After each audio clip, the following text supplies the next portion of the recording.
ভাত বা ফ্রায়েড রাইসের সাথে যদি মনে করেন মাংস খাবেন না, তাহলে ডিমের এই রেসিপিটা ট্রাই করা যেতেই পারে। আর প্রতিদিন একই রকম ডিমের ঝোল খেতে কিন্তু ভালো লাগে না, কারোরই ভালো লাগে না। এই রেসিপিটা কিন্তু একদমই অন্যরকম। মনে হয় পোলাওয়ের সাথেও রেসিপিটা ভালো যাবে। যতগুলো ডিম লাগবে নিয়ে নেবেন, আর অবশ্যই ডিম সিদ্ধ করার সময় জলে নুন দেবেন। এবারে একটা পেস্ট রেডি করে নেব। কিছুটা পরিমাণ কাজু বাদামের পরিমাণটা এখানে কিন্তু বেশ বেশি। আর পোস্ত দিয়ে ভালো করে জল দিয়ে পেস্ট করে রেখে দেবো। এবারে কী কী লাগবে দেখিয়ে নিচ্ছি। পেঁয়াজ নিতে হবে 2 জায়গায়। পেঁয়াজটাকে একটা পেঁয়াজ 4 ভাগ করে নিলেই হবে, যেমন করে আমরা চিলি চিকেনের জন্য পেঁয়াজ কাটি। আর ক্যাপসিকামও একটু বড় করে কেটে নিতে হবে। আর একটু বড় বড় করে আদা, রসুন আর লঙ্কা নিতে হবে। লঙ্কাটা আপনাদের পরিমাণ মতো নেবেন। এবারে কড়াইতে রিফাইন তেল গরম করে দিয়ে দেবো পেঁয়াজ, আদা, রসুন আর লঙ্কা।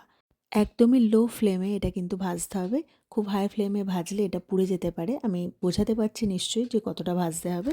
ভেজে নিয়ে ঠান্ডা করে নিয়ে মিক্সিতে পেস্ট করে রেখে দিতে হবে।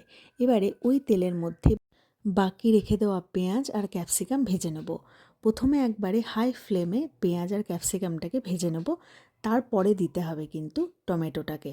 কারণ টমেটোটা যদি আগেই দিই তাহলে গলে যাবে, মানে জলটা বেরিয়ে যাবে। আমি চাইছি এটা একটু ভাজা ভাজা করেই তুলে রেখে দেওয়ার জন্য। এখানে পেঁয়াজ, টমেটো, ক্যাপসিকামটা যেন খুব বেশি ভাজা না হয়, যে খেয়াল রাখবে জাস্ট একটু তেলে নেড়ে নেওয়া যেটাকে বলে।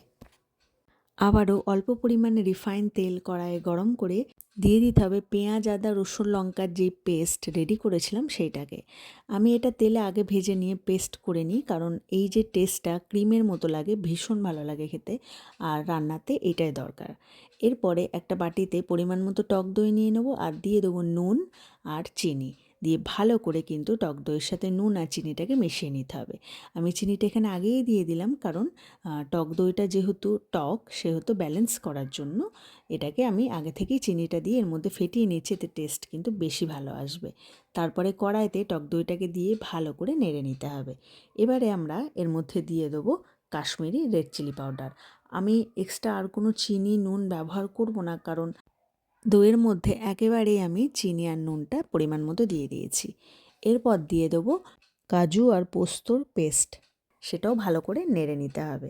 তারপর দিয়ে দেবো ভেজে রাখা পেঁয়াজ, টমেটো আর ক্যাপসিকাম, সেটা দিয়েও মিনিট 5 মতো ফুটিয়ে নিতে হবে। এরপর ডিমগুলোকে দিয়ে দেবো। ডিমগুলোর ভেতরে আমি একটা করে না, অনেক কটা করে কাটমার্ক লাগিয়েছি, যাতে একটু হলেও গ্রেভিটা ডিমের মধ্যে ঢুকে যায়। এবং সবশেষে দিয়ে দিতে হবে অনেকটা পরিমাণে কাসুরি মেথি। এতে কিন্তু টেস্টটা বেশ ভালো লাগবে। আর দিয়ে দিয়েছি 2-3টে কাঁচা লঙ্কা। ভিডিওটা কেমন লাগলো অবশ্যই জানাবেন। সকালে বাড়িতে একবার ট্রাই করে দেখবেন। প্রতিদিন একই রকম ডিমের ঝোলের থেকে কিন্তু এটা বেশ অন্যরকম। আমি জানি না এটার কি নাম হতে পারে, বা আদৌ এরকম কোনো রেসিপি আছে নাকি। আমি নিজের মন মতোই কিন্তু রান্নাটা করে নিয়েছি। আর রাতে রুটির সাথেও বা পরোটার সাথেও কিন্তু এটা বেশ ভালো লাগবে। ভালো থাকবেন, সুস্থ থাকবেন।